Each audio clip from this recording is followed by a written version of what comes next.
Regarding like memorize the Quran, so sometimes I listen to like a sheikh and I try replicate the way he recites it. Do I still get the same roots?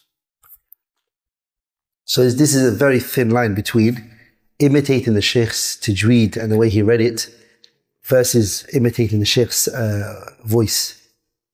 So if you're imitating the sheikh's voice, it can be slightly dangerous.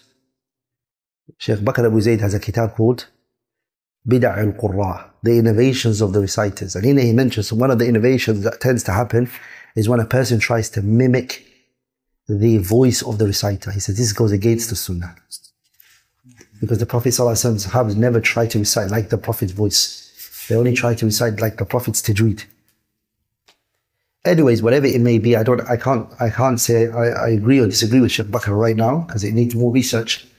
What I do say is, if you're reading according to the way that Sheikh reads, try to focus more on the tajweed rather than his voice. Okay.